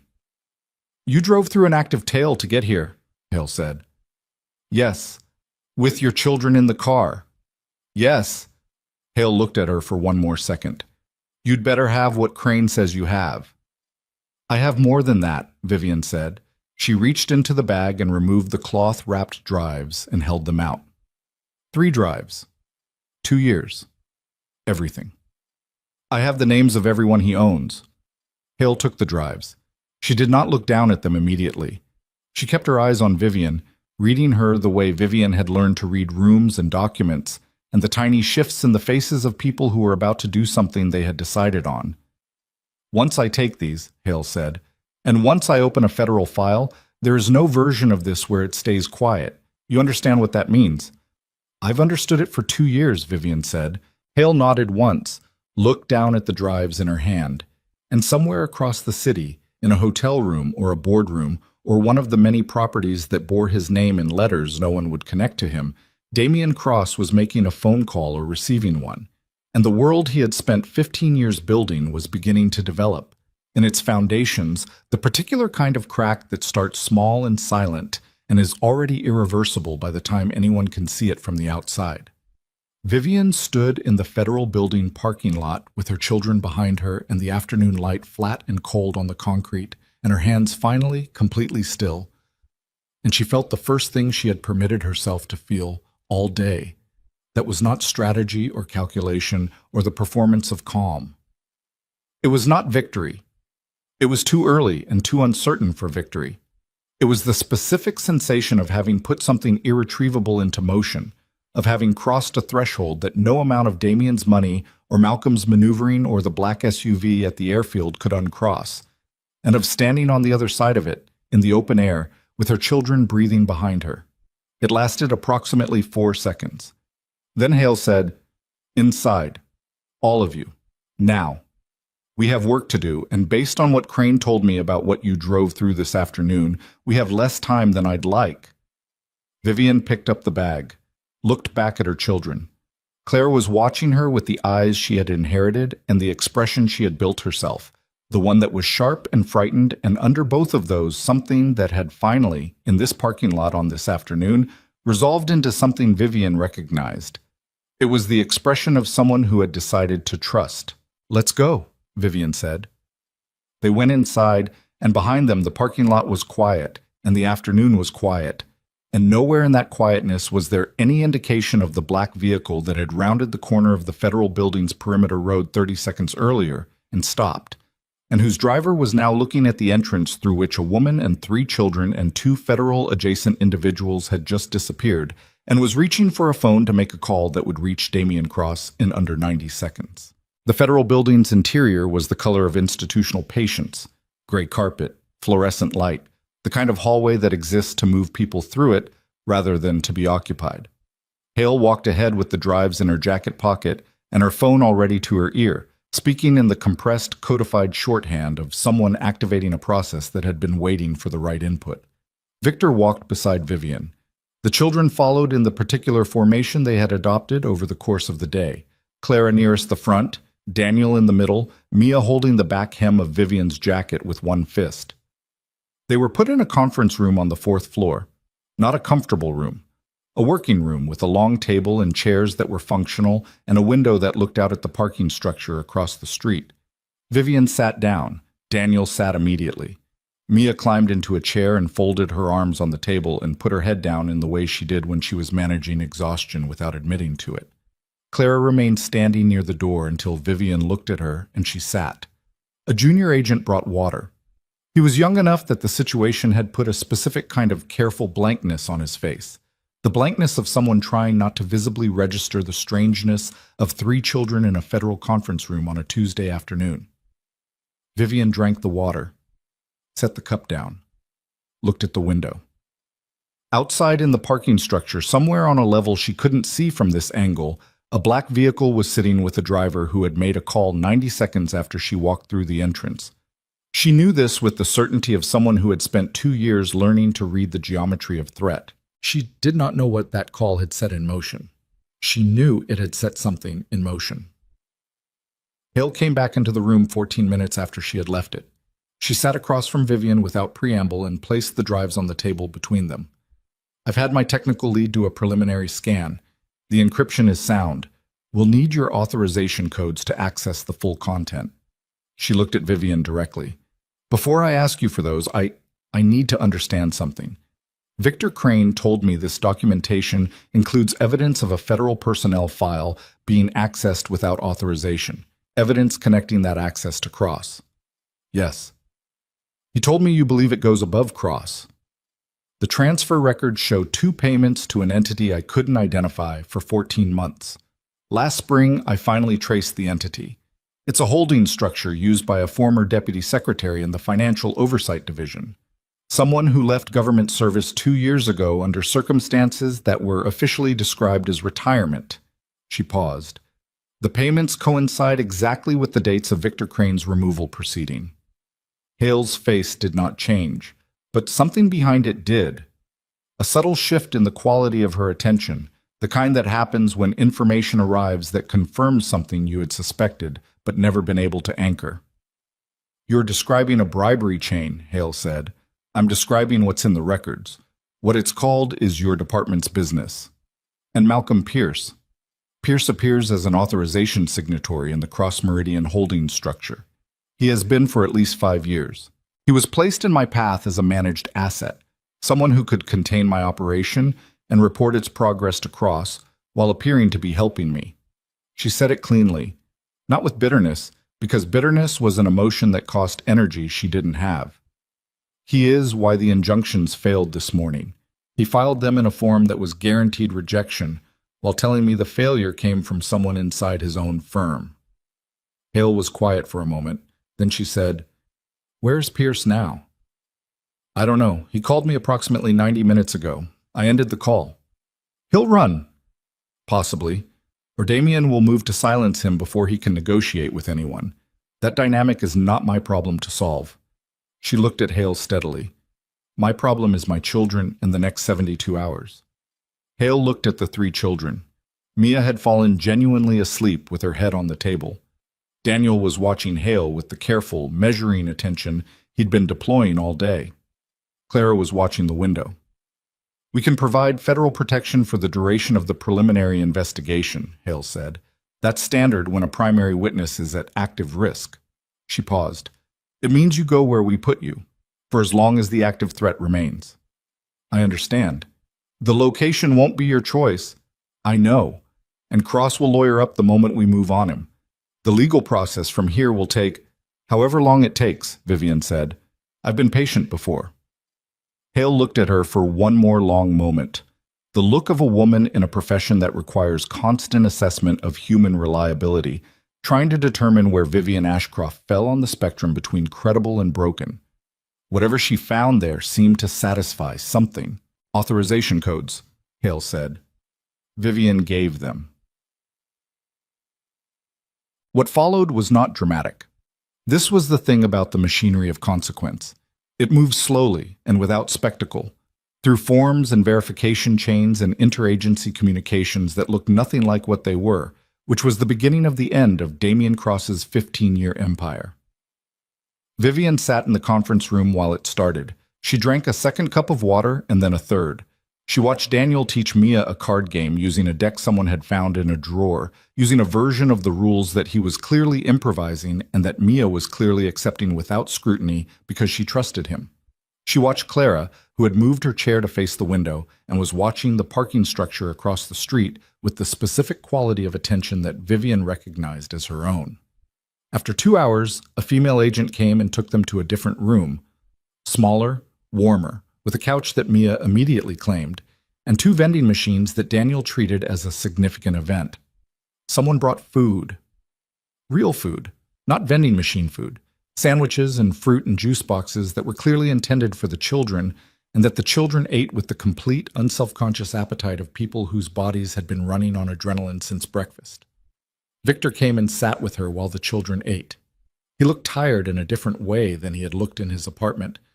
Not the tired of ongoing sustained vigilance, but something older and looser, the tired of someone who has finally put down a weight and is only now feeling how long they were carrying it. "Hale's moving fast," he said, "faster than I expected." "She was already moving," Vivian said. "We just gave her what she needed to justify moving openly." The deputy secretary angle. He shook his head slightly. "That's going to go places neither of us can predict." "I know." "Are you concerned about that?" She thought about it honestly. "I'm concerned about my children's safety for the next 6 months. I'm concerned about the custody proceedings and whether the federal case gives me the standing I need to make them permanent. Everything else," she paused, "everything else is someone else's jurisdiction." Victor was quiet. Then, "You knew about Pierce for how long?" She looked at him sideways. "I suspected something was wrong with him for about 4 months. I didn't have proof until you showed me the transfer record this morning. But you kept physical copies separate. You kept the evidence architecture outside his access." "I kept everything important outside of everyone's access," she said. "That's not insight. That's just... Once you understand that you're in a house with no safe room, you build one." Victor looked at his hands. He had large hands, the kind that looked like they had done physical work at some point long before the career that had defined and then unmade him. "When this is over," he said, "when the federal case is built and the protection is lifted, and you have whatever the courts give you, so what do you do?" She looked at her children. Daniel was explaining something to Mia with the juice box as a prop, using it to demonstrate whatever point he was making about the card game, and Mia was watching him with the absolute credulous attention of a 6-year-old who believes her brother is an authority on all things. Claire was eating her sandwich and watching them both with an expression that was soft in a way her face didn't usually allow. "I have a skill set," Vivian said. "I spent 2 years becoming an expert in financial forensics. I know how layered laundering structures work. I know how to read the documentation. I know how to find what's hidden in the subsidiary fields." She paused. "There are organizations that need people with those skills. International organizations. The kind that don't have addresses in cities where Damien Cross has contacts." Victor looked at her. "You'd do that work?" "I'd be good at it," she said simply. "And I'd be doing it somewhere my children can grow up speaking a different language and going to school without anyone knowing their father's name." He nodded slowly. "And Cross?" "Cross is yours and Hale's to finish," she said. "I gave you the tools. That was always going to be the limit of what I could do." The protective custody arrangement moved them that evening. A vehicle, unmarked, federal plates, took them north as the city lights began to come on behind them. The skyline Damien had spent 15 years accumulating receding in the rear window until it was just a smear of light against a dark horizon. The safe house was a property the Federal Protection Service maintained at the edge of a small coastal community 2.5 hours from the city. It was modest, 3 bedrooms, a kitchen with a window that looked at the water, a backyard that was mostly overgrown grass running down to a wooden fence. It was the most private space Vivian had occupied in 15 years, in the specific sense of being a space that contained nothing of Damien's. No objects he had chosen, no furniture he had approved, no art selected to communicate something about the life he was performing. It was just a house. It smelled of salt air and old wood and something that might have been someone else's cooking from a long time ago. She put Mia to bed first, in the smaller of the 2 children's rooms, and Mia went without protest. Truly exhausted now, the day having finally collected its full debt from her small body. She was asleep before Vivian had fully left the room. Daniel she found in the kitchen, standing at the window that looked at the water. The moon was up, and the water was catching it in shifting fragments, and he was watching it with his hands in his pockets, and his shoulders carrying something that she recognized because she had been carrying it herself for 2 years. The specific posture of someone who has been braced for so long, the bracing has become default, and they have forgotten what it felt like before. "Hey," she said. "Hey." He didn't turn from the window. She stood beside him. They looked at the water together for a while without speaking, and in the silence she could feel him calibrating, deciding in the way 11-year-olds decide things, whether to say the thing or to keep it where it was. "Is Dad going to prison?" he said. She thought about the honest answer, which was, possibly, eventually, if the federal case builds the way it should, and courts work the way they are supposed to, and the evidence she had spent 2 years building does what it was built to do. She thought about the simpler answer. "There are people working on making sure he can't hurt us," she said. "That's what matters right now." Daniel was quiet. "He did things," he said. Not a question. "Yes." "Bad things?" "Yes." He turned his hands over in his pockets, a gesture she felt more than saw. "I knew something was wrong for a long time. I just didn't—" He stopped. "I didn't know what to do with knowing." She put her arm around his shoulders. He was already as tall as her collarbone, this boy who had been growing without her having enough attention to properly watch it happen. "You didn't have to do anything with it," she said. "That was never your job." He leaned into her slightly, just enough, then stood straight again. "Are we going to be okay?" "Yes," she said, without qualification. The first time in 2 years she had said anything without a contingency built into it. He nodded, looked back at the water. "Okay," he said. "Good." She left him there and went to find Clara. Clara was in the larger bedroom, sitting on the floor with her back against the bed and her knees pulled up, not looking at anything in particular. She looked up when Vivian came in but didn't say anything, and Vivian sat down on the floor across from her in the small space between the bed and the wall, which was not a dignified position, but was the position the room offered, and it seemed correct somehow, both of them at the same level. "I want to ask you something," Clara said. "Okay." "All of it. The 2 years, the documents, the lawyer, the plan." She looked at her mother with the direct, uncomfortably penetrating gaze she had had since she was 3 years old. "Were you scared?" Vivian thought about it. The real answer. "Every day," she said. "You didn't look scared." "That was the job." Clara was quiet for a moment. "Why didn't you tell me?" "Not everything. I'm not saying you should have told me everything, but something. Some signal. Something so I knew." Her voice carried no accusation. It carried something more complex than accusation, something that was asking to understand a decision that had affected her without her knowledge.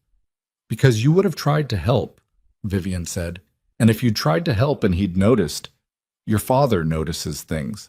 Not everything, but the things that threaten him, those he notices." She paused. "You're 13. Protecting you from that was not a failure of trust. It was the whole point." Clara absorbed that. "You were protecting us by keeping us in the dark. I was protecting you by keeping the dangerous part of what I was doing away from you." "Yes. But we were in it anyway. We were in that house, with him, the whole time." "I know." She said it without deflection. "I know that. And I'm sorry for every day of it. But leaving without the legal protection in place would have meant leaving and losing you to his custody, leaving you in that house without me. That was the calculus. It wasn't a good choice. It was the least bad one." Clara looked at her for a long time. The moonlight from the window was doing something to the room that made it feel less like a safe house and more like an ordinary room in an ordinary house on an ordinary night, which it wasn't, but the quality of the light didn't know that. "You should have told me," Clara said finally. "Maybe. Not the plan. Just—" She stopped. "Just that you were fighting. That something was happening. That you hadn't just—" She stopped again. "Accepted it," Vivian said. "Yes." "I'm sorry," Vivian said. "I thought the best thing I could do for you was look like someone who had accepted it. I didn't think about what it looked like to you to watch that." Clara pulled her knees tighter to her chest. A gesture that was a child's gesture, but that Clara performed with the specific economy of someone who is deciding how much of herself to show. "I thought you'd given up," she said. "For about a year I thought you'd just decided this was your life and you were going to live inside it." Her voice was very quiet. "I thought if you could do that, then maybe that's just what happened to people. Maybe that was the future." The room was very still. "I hadn't given up," Vivian said. "I know that now. I need you to know it for the right reason. Not because of today, not because the plan worked or half worked or whatever it ended up being. I need you to know that the woman you watched for 2 years making lunches and smiling at dinners and welcoming your father home, she was performing every second of it. She was also building something every second of it." She paused. "What you saw was a character. What's sitting on this floor right now is the person who was behind her the whole time." Clara looked at her mother on the floor of a government safe house at the edge of the ocean, in a borrowed room smelling of salt and old wood, and something in her face completed a movement it had been making all day. Through the school doorway, and the car window, and the parking structure, and the federal building hallway, and all the spaces in between. It arrived, finally, at something that was not the practiced composure of a child managing her environment, and was not the sharp assessment of a teenager who had stopped trusting the adults around her to be honest. It was something younger and older than both of those simultaneously, and Vivian recognized it because she had felt it herself, a long time ago, before she had learned to be careful. It was the specific sensation of believing someone. "Okay," Clara said, and then, very quietly, "I'm glad you didn't give up." "I couldn't," Vivian said. "You were there." They sat on the floor until Clara's breathing changed and her eyes grew heavy, and Vivian realized she had fallen asleep with her back against the bed, which was not a comfortable position, but was the position her exhaustion had found her in, and Vivian sat with her for a while longer before easing herself up and lifting her daughter, heavier than she used to be, almost too heavy, almost a person who was too big to be carried, and settling her onto the bed and pulling the blanket up. She stood in the doorway and looked at her daughter sleeping and breathed once, slowly, from somewhere deep in her chest that had been very compressed all day. She did not sleep. She sat in the kitchen in the dark with a cup of tea she had made from a box someone had left in the cabinet, and she sat with the window open and the sound of the ocean coming in. Not dramatic ocean, not storm ocean, just the ordinary breathing of a large body of water going about its business in the dark. And she let the day settle in her the way sediment settles. Malcolm Pierce was arrested at an airport on the eastern side of the city at 11:43 that night. Hale sent her a text with the information and no other commentary, which was the correct amount of commentary. Malcolm had been at the check-in counter for an international flight when the federal agents reached him, which told her everything about what kind of man he actually was underneath the suits, and the legal expertise, and the 20 years of helping people escape powerful men. The kind of man who, when the walls started moving, moved himself first and moved fast and did not look back. She held that information for a moment and then set it down. She had given Malcolm Pierce exactly the trust that the situation had required her to give him, and he had used it the way he had been positioned to use it. And she had eventually found her way around him, and the case was now in federal hands, where it could not be touched by anyone Damian Cross had already bought. Malcolm Pierce as a person, the 63-year-old man with the tired suits and the legal pad handwriting and the voice that had sounded for 2 years like the voice of someone on her side. That person she would think about another time, when she had the bandwidth for what it meant to be betrayed by someone you'd believed in. Tonight she didn't have the bandwidth. Tonight she had 3 sleeping children in 2 rooms of this borrowed house and the sound of the ocean and a cup of tea going cold. Damian Cross was not arrested that night. She had not expected him to be. Federal cases of this complexity moved on federal timelines, which were long and procedural and deliberate, and Damian Cross had lawyers who would be activated by now. And the asset freeze that had failed in state court would need to be rebuilt through federal mechanisms that would take days at minimum. He was still free, still funded, still making calls. She knew this. She also knew that the obituary she had published for Celine Voss had now been in circulation for nearly 18 hours. She knew, from her understanding of how Damian's network operated, that 18 hours was enough time for the damage to have propagated through every level of his organization. The mistrust, the suspicion of internal betrayal, the quiet repositioning of allied parties who sensed instability and began calculating their own survival. She had built that obituary as a psychological weapon, and it had detonated on schedule, regardless of everything else that had failed. Damien was a man who had built his empire on the certainty that he controlled the information his world received. She had introduced a piece of false information so precise and so plausibly delivered that it had traveled through his network like a fault line, and the damage it had done was not the kind that money could immediately repair. Trust, once fractured in that world, did not reconstitute. Allies who had repositioned themselves in the first hours would not reposition back, because repositioning back required trusting Damien's version of events, and trust was the one resource his organization was now running low on. She had planned for this. She had planned for it as a complement to the legal and financial mechanisms, not as a substitute for them. But now, with the legal mechanism damaged and the financial freeze delayed, the psychological fracturing she had engineered was doing work it hadn't been intended to carry alone. It was not going to be enough by itself. She had never thought it would be. But it was buying time. And time was the currency that had gotten her this far. What? 6 days after they arrived at the safe house, the federal asset freeze was confirmed. Damien Cross's domestic accounts, the shell company structures, the legitimate business holdings that served as the public face of the empire, all of it frozen, pending investigation. The news reached Vivian through Hale in the same format as the Pierce arrest. A text, no commentary. She sat with it in the kitchen at 7 in the morning while Daniel ate cereal and Mia drew at the table with the set of pencils a federal agent had brought for her, apparently on his own initiative, which Vivian had found unexpectedly moving. She sat with the confirmation of the asset freeze and felt nothing immediately, and then felt something that was not triumph but was adjacent to it. Something closer to the specific satisfaction of a calculation that had been running for a very long time, returning the result you had worked toward. Clara came in and poured juice and looked at her mother's face and said, "Something happened."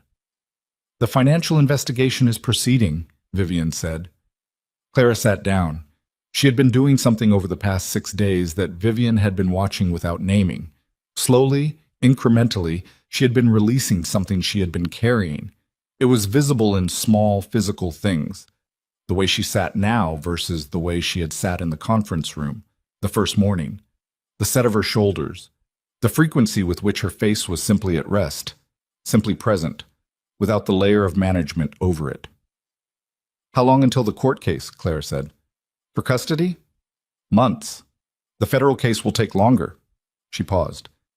"We won't be going home. Not that home." "I know," Clara said. "There'll be a different place, somewhere—" "Mom." Clara looked at her steadily. "I don't care where it is." Vivian looked at her daughter. "No?" "I care that Mia has somewhere to play outside. I care that Daniel can find a team to play on.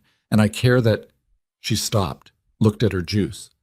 "I care that you're okay." She said it quickly, the way you say something that you've been holding and that is harder to say out loud than it was in your head. "That's what I care about." The kitchen was very quiet for a moment. Outside the window, the overgrown backyard was full of September morning light, thin and clear, and a bird was doing something in the grass near the wooden fence without any awareness of being watched. "I'm okay," Vivian said. Clara looked at her. The assessment that lived in her eyes, she would always have that, Vivian understood now. It was built into the architecture of who she was, ran its rapid calculation. Then something in it settled. "Okay," she said. "Good." Mquats. The final custody ruling came 4 months and 11 days after they left the city. They were living by then in a rented house in a coastal community 5 hours from everything that had been their life. A place where the streets were narrow and the buildings were old and the light off the water in the late afternoon was the kind of light that makes ordinary things look like they've been reconsidered. Vivian had enrolled the children in local schools under a name that was legally hers now.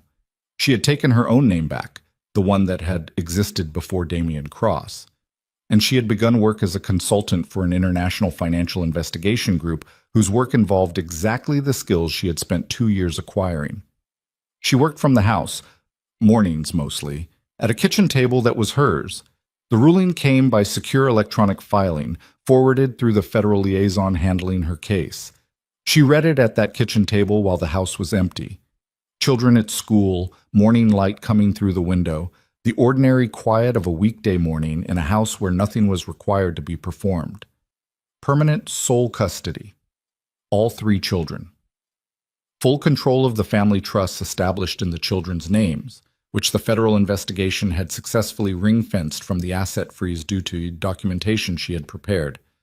Malcolm Pierce's one genuine contribution to the operation, the one piece he had done correctly before she understood what he was, the one thing he had built that had not been designed to fail. Permanent restraining order, no contact, no proximity, no avenue of legal approach. She read the ruling twice, completely, every paragraph. Then she set it down on the table and looked out the window at the street, at the narrow, ordinary street with its narrow, ordinary buildings and the slice of water visible at the far end where the road curved toward the harbor. The bird from the backyard of the safe house came into her mind, inexplicably, the one that had been doing something in the grass near the fence without any awareness of being watched. She didn't know why. The mind does what it does when the long pressure finally lifts. It goes to strange, specific, unimportant things, because the important things are too large to look at directly. She thought about Damien. She did this deliberately and consciously, the way you press on a bruise to determine its extent. He was still in the city, still legally free pending the federal investigation. His assets frozen and his organization fractured, and his public life in the particular form of ruins that looks from the outside like a man who is still standing while everything around him is not. She did not know what his days were like now. She found that she genuinely didn't need to. She thought about Malcolm Pierce, who had agreed to cooperate with the federal investigation in exchange for a reduced charging position, which was the calculation of a man who had always made the calculation that served his own survival, and who would apparently make it in any direction the calculation pointed. She felt about this what she felt about most things involving Malcolm, nothing immediate, and underneath the nothing, something that was not forgiveness and was not hatred, but was more like the specific recognition of a person who turned out to be exactly the thing they were, and whom she had needed to use and been used by in return, and from whom she was now cleanly separated. That was the inventory. That was the full account. She had gone in with everything she was, and had come out the other side with what mattered, and what it had cost her she understood in the way you understand debt, not abstractly, but in the specific knowledge of every place it had taken something from her, every morning she had performed peace she didn't feel, every dinner where she had smiled at the man who was building a cage around her while she built something he couldn't see. That cost was real, and she was not going to pretend it wasn't. But cost is not the same as damage. She had paid what was required, and what remained was hers. She picked up the ruling, folded it once, along the crease it had arrived in, stood up from the kitchen table. She had to be at the children's school at 3:15 for a meeting with Mia's teacher about Mia's extraordinary volume of classroom drawings, which the teacher found charming and which Vivian found entirely predictable, and which she was going to attend with the full, unhurried attention of a woman whose afternoon was her own.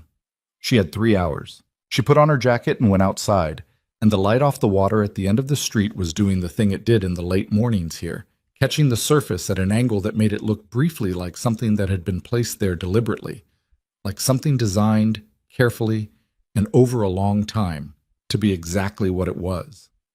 She walked toward it. The street was quiet around her, and the air was cold and clean, and she walked without hurrying, without checking over her shoulder, without the particular quality of attention she had maintained for 2 years that read every sound and shadow as potential information about threat.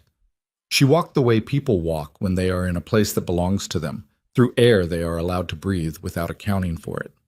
She walked all the way to the end of the street where the road curved and the harbor opened up, and she stood at the water's edge in the thin coastal light and felt, without attempting to name it or hold it or make it mean something beyond what it was, the specific and unremarkable sensation of a morning that was entirely hers. The water moved. The light moved with it. Somewhere behind her, in the narrow streets of the ordinary town that was becoming, incrementally and without drama, her life, her children were in classrooms doing ordinary things. They would come home at 3:30 with the particular energy of people who have been held in place all day and are now released, and they would eat and argue and take up more space than the room seemed to have room for, and none of them would have to read the air before they breathed it. She stood there for a while. Just stood. Then she turned and walked back up the street, back to the kitchen table and the work that was waiting, and she did not look back at the water because she didn't need to. It would be there tomorrow. It would be there the day after that. For the first time in 2 years and 4 months and 11 days, tomorrow was a thing she could count on.